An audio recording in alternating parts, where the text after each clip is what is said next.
Oke, selamat pagi anak-anak. Kali ini kita akan melanjutkan pembahasan kita tentang text explanation. Seperti yang sudah kalian pelajari di minggu lalu, bahwa text explanation itu sebenarnya berasal dari sebuah topik yang baru-baru ini mungkin sedang hangat dibicarakan. Dicontohkan di minggu lalu, topiknya adalah COVID-19 atau pandemi coronavirus. Kalian sudah mempelajari bahwa bagaimana virus corona itu menyebar, dari mana asalnya, dan bagaimana cara penyebarannya. Dari proses itu terlihat bahwa ada sebuah proses fenomena yang prosesnya dijelaskan melalui sebuah penjelasan, rangkaian penjelasan yang jelas. Disitulah sebenarnya text explanation ini berasal. Untuk minggu ini kita akan membahas lebih lanjut tentang penjelasan, pengertian, dan contoh text explanation. Mari kita lihat. Explanation text itu adalah jenis teks yang digunakan untuk menjelaskan bagaimana dan kenapa sesuatu itu terjadi. Itu adalah garis besar pengertiannya. Ya. Jadi apa saja yang bisa dijelaskan itu adalah kejadian alam, fenomena sosial. Misalkan bagaimana kemarin coronavirus itu menyebar, bagaimana tsunami terjadi, bagaimana televisi bisa menampilkan gambar dan suara, bagaimana proses turunnya hujan, bagaimana sebuah motor bisa berjalan, dan sebagainya. Berkaitan dengan kejadian alam, fenomena sosial, bagaimana terjadinya urbanisasi, itu juga bisa dijelaskan dalam explanation text, dan sebagainya. Jadi intinya adalah menjelaskan proses terjadinya berbagai macam fenomena, baik alam, sosial, maupun buatan manusia. Lalu ada beberapa hal yang harus kita pahami dan perhatikan sebelum kita lebih lanjut berbicara tentang atau membuat explanation text. Yang pertama adalah social function. Social function adalah sebuah fungsi dari teks. Setiap teks memiliki fungsi, termasuk explanation. Lalu text explanation sendiri fungsinya adalah to explain the processes involved in the formation or workings of natural or socio-cultural phenomena. Bahwa text explanation ini berfungsi untuk menjelaskan proses yang meliputi cara kerja dari sebuah kejadian alam atau fenomena sosial dan budaya. Proses bagaimana terjadinya fenomena alam, sosial, maupun budaya. Itu adalah fungsinya dari text explanation. Kemudian untuk generic structure. Generic structure ini bisa dikatakan sebagai bagian-bagian yang membentuk sebuah text explanation. Apa saja bagiannya? Yang pertama adalah general statement. Ini adalah pernyataan awal tentang sebuah topik yang akan kita jelaskan. Sebuah topik atau sebuah fenomena yang akan kita jelaskan. Biasanya pada awal paragraf pertama. Kemudian pernyataan awal ini diikuti oleh sequence explanation.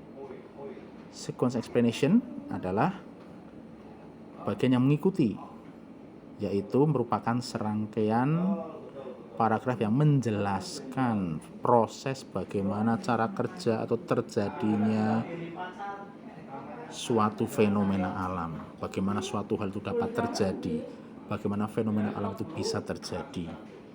Prosesnya dijelaskan tahap demi tahap secara mendetail. Itu saja bagian dari text explanation. Hanya ada dua, yaitu statement awal, pernyataan awal tentang sebuah fenomena, topik yang akan dijelaskan dan diikuti oleh rangkaian penjelasan bagaimana terjadinya sebuah proses terjadinya fenomena alam atau sosial ataupun budaya.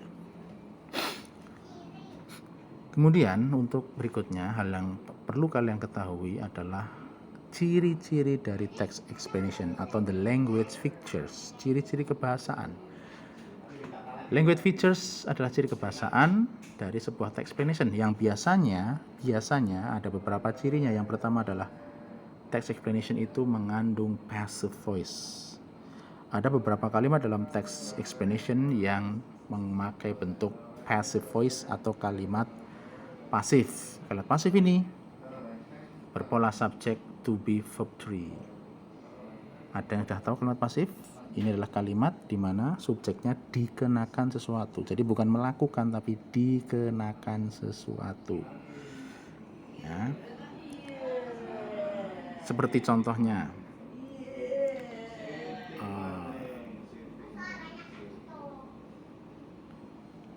I was told that tsunami will come.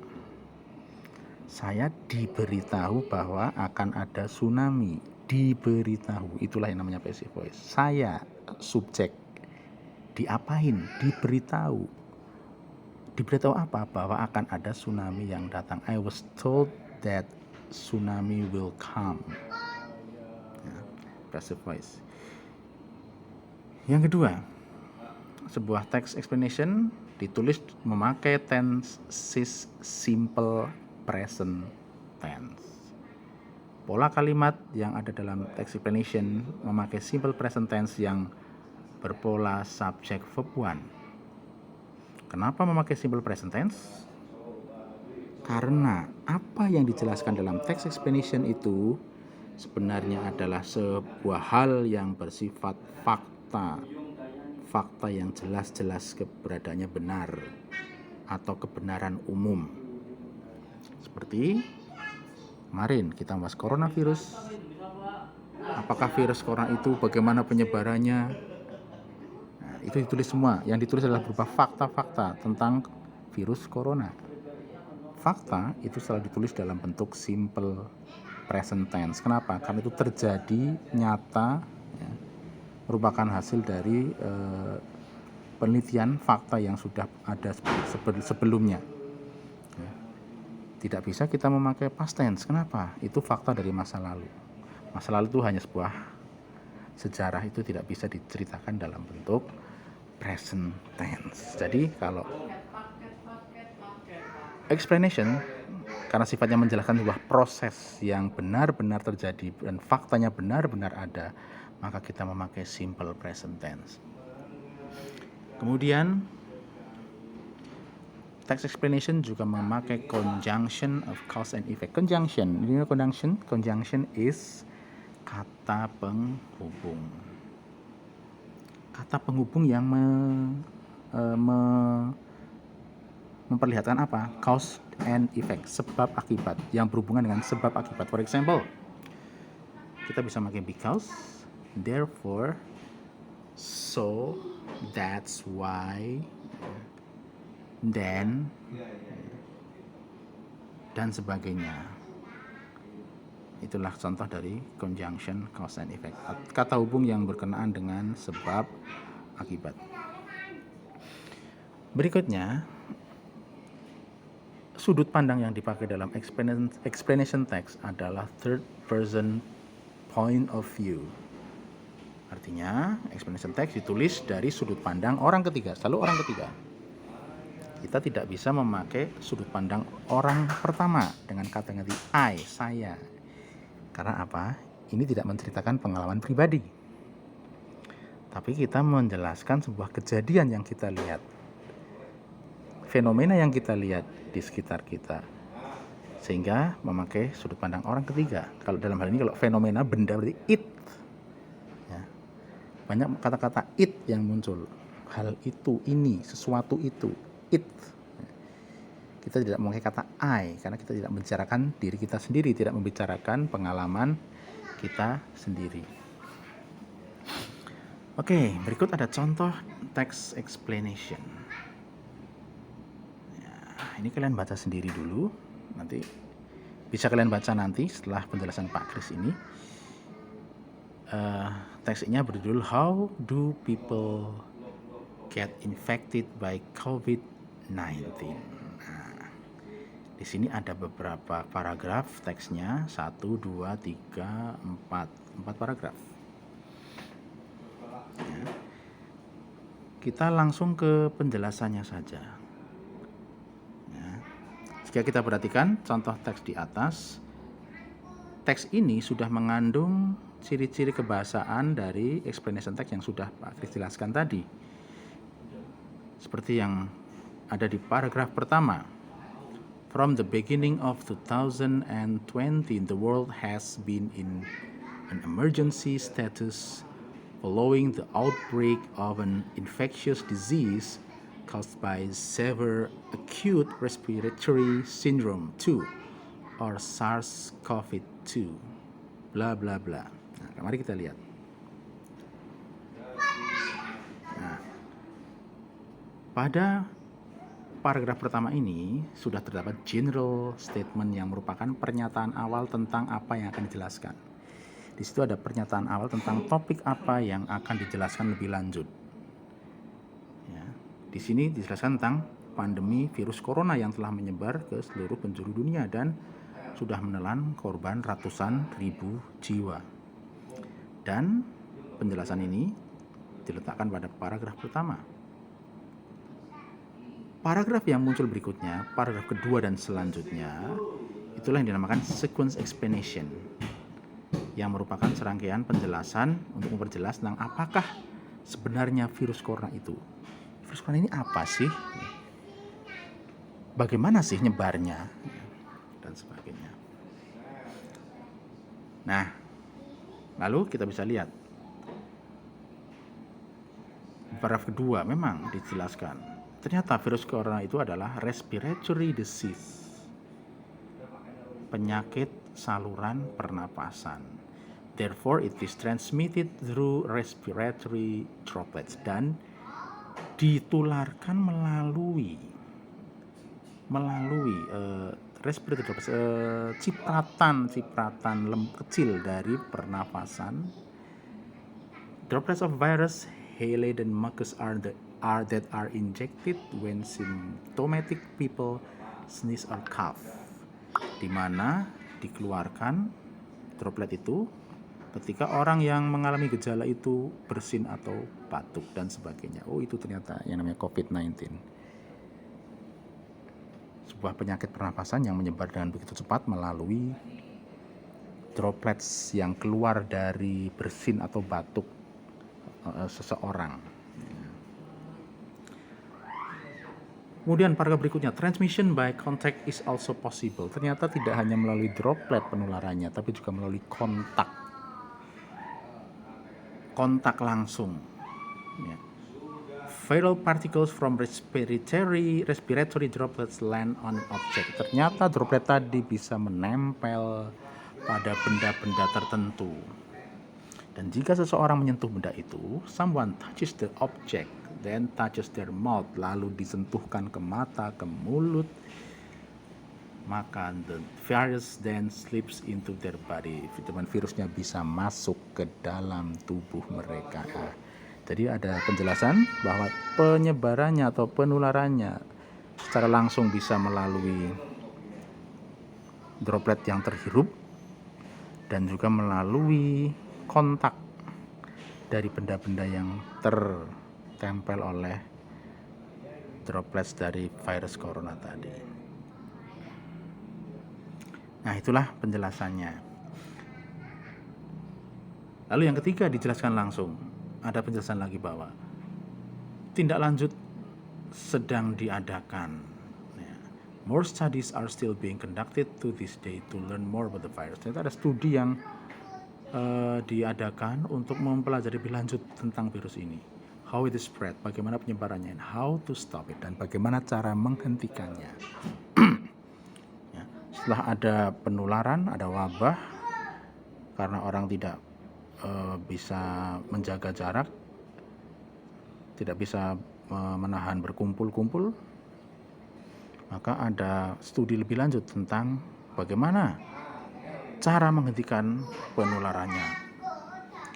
So far, namun, the most effective way to cut the route of transmission is by maintaining physical distance and avoiding prolonged contact. Namun, sejauh ini, hal yang paling efektif untuk memutus rantai penularan adalah dengan menjaga jarak dan menghindari kontak langsung. Itulah yang harus kalian kerjakan, sama seperti kita ya. Kita harus tetap menerapkan 3M, menjaga jarak, mencuci tangan, dan memakai masker. Nah, itulah yang dinamakan proses-proses penyebaran virus corona. Tidak dijelaskan oleh serangkaian penjelasan dari paragraf 2 dan paragraf sampai paragraf ke-4. Kemudian untuk ciri kebahasaannya, nah ini kita lihat. Tadi dijelaskan bahwa untuk explanation text kita selalu menggunakan simple present tense. Contohnya mana? COVID-19 is a respiratory disease. Someone touches the object.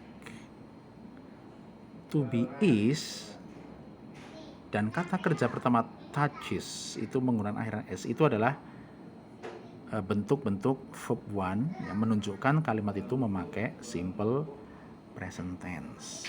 Melihat ya. Kemudian explanation text di atas juga memakai passive voice. Contohnya adalah it is mainly transmitted through respiratory droplets. Virus itu ditularkan. Nah, ini ditularkan. Virusnya diapain nih? Nah, tadi kan passive voice kan memang begitu. Subjeknya dikenai sesuatu. Virusnya subjek ya. Diapain? Ditularkan. Melalui cipratan kecil dari pernapasan, melalui droplet dari pernapasan. Contoh lain. Droplets of virus-laden mucus are ejected when symptomatic people sneeze or cough. Cipratan-cipratan kecil yang tak terlihat ini dikeluarkan, are ejected, dikeluarkan pada saat orang yang bergejala batuk atau bersin. Nah, itu adalah passive voice. Ciri lain yang menyertai sebuah explanation text adalah menggunakan kata sambung cause and effect. Kita lihat, kita dapat menemukannya pada kalimat ini. COVID-19 is a respiratory disease. Therefore, it is mainly transmitted through respiratory droplets.